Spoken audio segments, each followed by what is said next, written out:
अपने अपने ढंग से, अपने अपने ज्ञान से लोग उसका संबोधन करते हैं, क्योंकि इस देश में अनेक धर्म हैं। अपने अपने धर्मावलंबी अपने अपने ढंग से उत्सव मना रहे हैं, लेकिन मूल क्या है? दीप उत्सव। हर जगह दीप का जो है प्रकाश जगमग जगमग हो रहा है। जैसे जिसकी व्यवस्था है अपने अपने संसाधन से लोग इकट्ठा किए। तो ये तो संसार की दशा में, व्यवहार की दशा में हम लोग कर रहे हैं। आध्यात्मिक दशा हमारी क्या है? वह है सद्गुरु का ज्ञान रूपी जो दीपक जलता है। हमेशा दीप उत्सव हम लोग मनाते हैं। साहब कहते हैं कि ना वहाँ चंदा ना वहाँ सूरज, वहाँ अपने आप उजाला है। सद्गुरु का देश निराला है। वह सद्गुरु का देश अगम है, अपार है, निराला है, हरदम जगमग ज्योति जल रही है।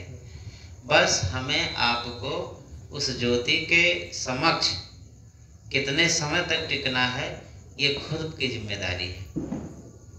साहब कहते हैं जैसे कि आज इन 3 लोगों का साधु भेष होगा। 2 जन्म होता है आदमी का। एक जन्म होता है माँ के द्वारा और दूसरा होता है गुरु के द्वारा। गुरु के द्वारा जो जन्म होता है वह अंतिम जन्म है। फिर जन्मना मरना नहीं पड़ता है। बस हम उस पथ पर लगे रहें, उस साहब के नाम पर अटल रहें। लगन तुमसे लगा बैठे, जो होगा देखा जाएगा, यह भाव होना चाहिए। जन्म और मरण 2 तथ्य हैं। आना जाना लगा हुआ है, ये खत्म कैसे होगा, इसी पर चिंतन लोग कर रहे हैं।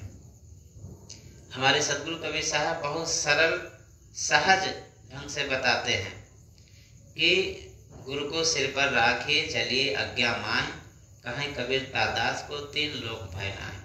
हमेशा समृद्ध पुरुष सद्गुरु विराजमान रहते हैं। 10वां द्वारा गुप्त है, ब्रह्म रंध है ठौर, तहमा सूरत लिप्त करो देह तजो कछोर।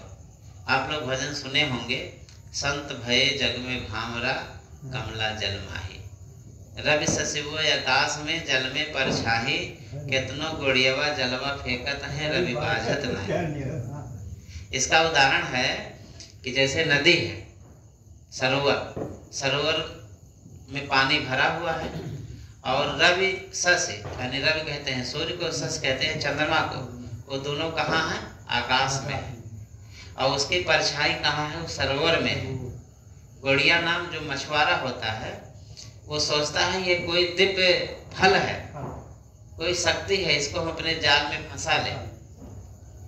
लेकिन कैसे फंसेगा? उसका आकार प्रकार तो वहाँ है कि नहीं? तो साहब कहते हैं साहब का घर दूर है, जैसे लंबी खजूर, चढ़ो तो चाखो प्रेम रस, नहीं गिरो तो जगना। तो साहब तो समृद्ध पुरुष है, वो तो हमेशा विद्यमान है। तो साहब कहते हैं कि मार्ग हमारा कैसा है? रवि ससिवो आकाश में, जल में परछाही, केतनो गड़ियवा जलवा फेंकत है, रवि बाझत नाही। केचुही अंडा, उदाहरण देते हैं साहब, केचुही अंडा देते हैं जल से। देखिए पूरा जीवन जल में रहती है, लेकिन अंडा कहाँ दे रही है? जल के बाहर। और उसका पालन कैसे करती है? सूरत से प्रतिपाल करे। और कहीं भी रहती है, लेकिन उसका सूरत जो है अंडे पे लगा रहता है। सूरत से अंडा पालती, वैसे साहब हमारा। साहब उदाहरण देते हैं कि ठीक उसी प्रकार से तिल में तेल, कष्ट में अग्नि घृत पैमा दे से। तेल कितने मेहनत से हम लोग पैदा करते हैं। साधु होना चाहिए पक्का हो के खेल, और कच्ची सरसों पेड़ के खरी भया ना। तो देखो बैठा है तेल के मालिक, उनसे पूछो कच्चा सरसों तेल निकाले होंगे कब? ऐसे ये भेष और देश जो साहब का है, जो सद्गुरु ने हमें दिया है, बताया है, लखाया है। तीसरी बात कहते हैं कि वामी में विषधर बसे, कोई पकड़ न पावे। विषधर कहाँ रहता है? मिट्टी में रह रहा है, और अपने मणि को निकाल करके उसके छाहे में, उसके उजाले में वो अपना सैर करता है। हैं?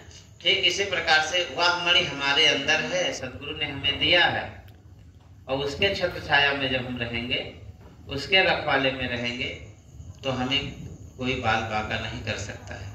साहब कहते हैं कि कहें कबीर, छाप जो है सदगुरु का ऐसे है, उठ नहीं रहा है कि